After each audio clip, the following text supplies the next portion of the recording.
الکه زه ګورې صفا او پاک او حق خبره کوم. دا اوس چې خلک تلي عمرې له او واپس راتل بلا فلیټونه کینسل شو. ولې؟ ځکه دا د خلیج جنګ و، د ایران او د اسرائیلو هغه جنګونه، او بیا هغې کې په سعودي باندې او په د بحرین او په د قطر کې د امریکې په دغه اډو باندې هغه بمباري کوله. خبره یاده ده که نه؟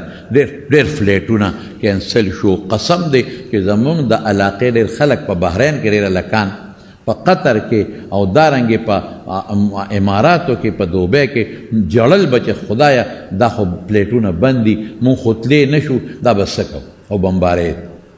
دا یو لوی مسله وه، ډېر لوی جنګونه و، ډېر لوی د خلیج ممالک او دا په لوی غم کې پراته وو. الحمدلله د خدای حمد به مونږ ادا کوو چې د پاکستان د برکت نه پاکستان وګټل.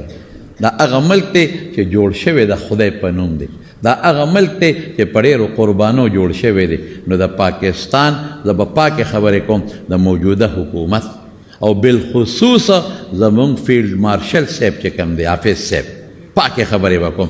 د هغې په کوشش او په برکت هغه جنګونه خدای ختم کړل. الحمدلله پاکستان یو نوم وګټه، یو نوم د خدای په فضل، یو لوی نوم وځلېده.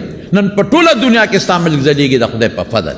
او بار ملکونو کې چې کم عاملان دي هغوی وایي نن زموږ پاسپورټ اسمان ته ورسېد. خلک قدر کوي، خلک عزت کوي د پاکستان. ولې؟ هغه جنګونه د خلیج، هغه لوی جنجال هغه خدای پاک ختم کړ.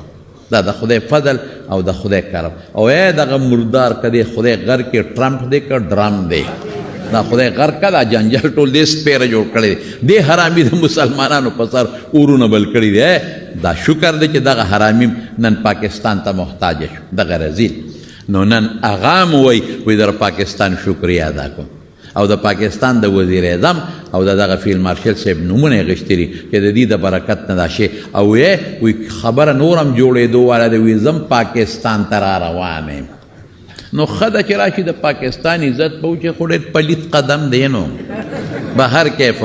خیر د پاکستان یو امیج، یو نوم پې اوچتېږي، نور هم غټه خبره ده. نو مونږ به د دې دعا به کوی نن چې خدایا ولې چې زمونږ دا ملک اوچت شي، وځلیږي، نو ته به هم ځلیږې، مونږ به هم ځلیږي.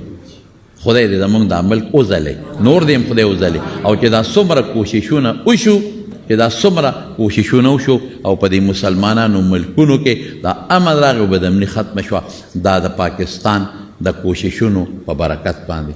الله دې نورم ترقی ورکړي، الله دې نورم کامیابی ورکړي. دا دعا به مونږ د الله نه کوو. په وطنونو کې د خدای امن راولي. او دا سوال به ورسره دړی د اخلاص نه کوو چې زمونږ دا ملک په ډېرو قربانو جوړ دی.